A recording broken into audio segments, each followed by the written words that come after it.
Hello guys, welcome to my YouTube channel. ನಾನಿವತ್ತು ನಿಮ್ಮ ಜೊತೆ ಶೇರ್ ಮಾಡ್ತಾ ಇದ್ದೀನಿ ಚಿಕನ್ ರೆಸಿಪಿ.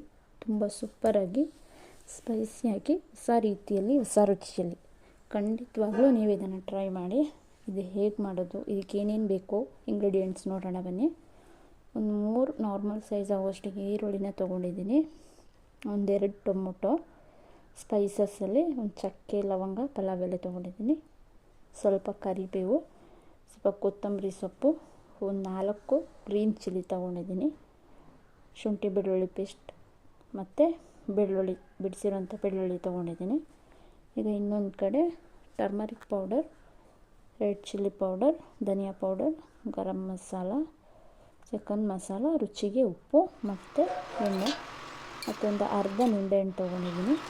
ಮತ್ತು ಇನ್ನೊಂದು ಕಡೆ ಅರ್ಧ ಕೆಜಿ ಚಿಕನ್ನ ಅರಿಶಿನ ಪೌಡರ್ ಮತ್ತು ಉಪ್ಪು ಹಾಕಿ ತೆಗೆದಿಟ್ಕೊಂಡಿದ್ದೀನಿ ಸೈಡಲ್ಲಿ. ಇಲ್ಲಿ ನಾನು ಆಚೆ ಚಿಕನ್ ಮಸಾಲೆ ಮತ್ತು ಗರಂ ಮಸಾಲ ತೊಗೊಂಡಿದ್ದೀನಿ. ಈ 2 ಪೌಡ್ರ್ ಹಾಕಿದರೆ ಅಷ್ಟೇ ನಿಮಗೆ ಆ ಸ್ಪೈಸಿ ರುಚಿ ಸಿಗೋದು. ನೋಡಿ, ಸ್ಟವ್ ಮೇಲೆ ಒಂದು ಬಾಣಲೆ ಇಟ್ಕೊಂಡಿದ್ದೀನಿ. ಅದಕ್ಕೆ ಸುಮಾರು ಒಂದು 2ರಿಂದ 3 ಟೇಬಲ್ ಸ್ಪೂನಷ್ಟು ಎಣ್ಣೆ ಹಾಕ್ಕೊಳ್ತಾ ಇದ್ದೀನಿ. ಎಣ್ಣೆ ಚೆನ್ನಾಗಿ ಕಾದ್ಮೇಲೆ ಎಲ್ಲ ಸ್ಪೈಸಸ್ ಹಾಕ್ಕೊಳ್ತಾ ಇದ್ದೀನಿ. ನೀಟಾಗಿ ಎಣ್ಣೆಯಲ್ಲಿ ಸ್ಪೈಸಸ್ ಎಲ್ಲ ಫ್ರೈ ಆಗಬೇಕು. ಫ್ರೈ ಆದಮೇಲೆ ಈಗ ಬಿಡಿಸ್ಕೊಂಡಿರೋಂಥ ಬೆಳ್ಳುಳ್ಳಿ ಹಾಕ್ತಾಯಿದ್ದೀನಿ. ಇದು ಡೀಪ್ ಫ್ರೈ ಆಗಬಾರ್ದು. ಮತ್ತು ಒಂದೆರಡು ಗ್ರೀನ್ ಚಿಲ್ಲಿ ಹಾಕ್ಕೊಳ್ತಾ ಇದ್ದೀನಿ.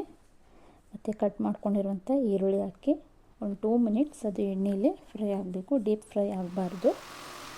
ಫ್ರೈ ಆದಮೇಲೆ ಮತ್ತೆ ಅದಕ್ಕೆ ಕರಿಬೇವು ಹಾಕ್ಕೊಳ್ತಾ ಇದ್ದೀನಿ.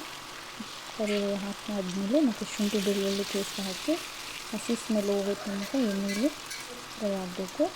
ನೀಟಾಗಿ ಫ್ರೈ ಆದಮೇಲೆ ತೆಗೆದಿಟ್ಕೊಂಡಿರೋಂಥ ಅರ್ಧ ಕೆಜಿ ಚಿಕನ್ ಹಾಕ್ಕೊಳ್ತಾ ಇದ್ದೀನಿ. ಚಿಕನ್ ಹಾಕಿ ಆದಮೇಲೆ ಅದ್ರ ಜೊತೆ ಉಪ್ಪು, ಸ್ವಲ್ಪ ಅರಿಶಿನ ಹುಡಿ ಮತ್ತು ಚಿಲ್ಲಿ ಪುಡಿ ಹಾಕ್ಕೊಳ್ತಾ ಇದ್ದೀನಿ.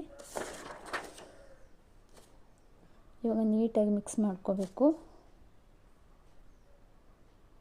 ಒಂದು ಗ್ಲಾಸಲ್ಲಿ 1 ಗ್ಲಾಸ್ ಆಗುವಷ್ಟು ನೀರು ಹಾಕಿ ಒಂದು 5 ಮಿನಿಟ್ಸ್ ಬೇಯಿಸ್ಕೊಳ್ಬೇಕು. ನೀಟಾಗಿ ಬೇಯಿಸ್ಕೊಂಡ್ಮೇಲೆ ಕಟ್ ಮಾಡ್ಕೊಂಡಿರೋಂಥ ಟೊಮೆಟೊ ಹಾಕ್ಕೊಳ್ತಾ ಇದ್ದೀನಿ. ಹಾಕ್ಕೊಂಡು ಆದಮೇಲೆ ಅದು ಸ್ಮ್ಯಾಶ್ ಆಗೋ ತನಕ ಬೇಯಿಸ್ಕೋಬೇಕು. ನೀಟಾಗಿ ಒಂದು 2-3 ಮಿನಿಟ್ಸ್ ಚೆನ್ನಾಗಿ ಬೇಯಿಸ್ಕೋಬೇಕು. ಇವಾಗ ಇದಕ್ಕೆ ಮಸಾಲ ಪೌಡರೆಲ್ಲ ಹಾಕ್ಕೊಳ್ತಾ ಇದ್ದೀನಿ.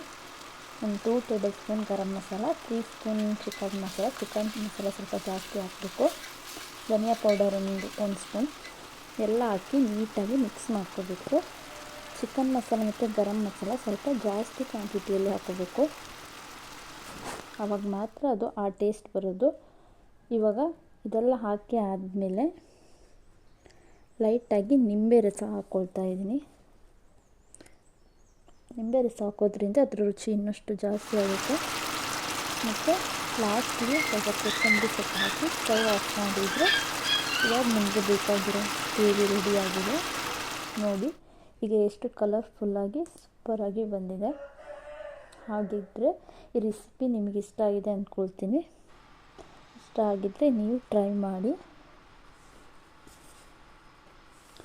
ಧನ್ಯವಾದಗಳು.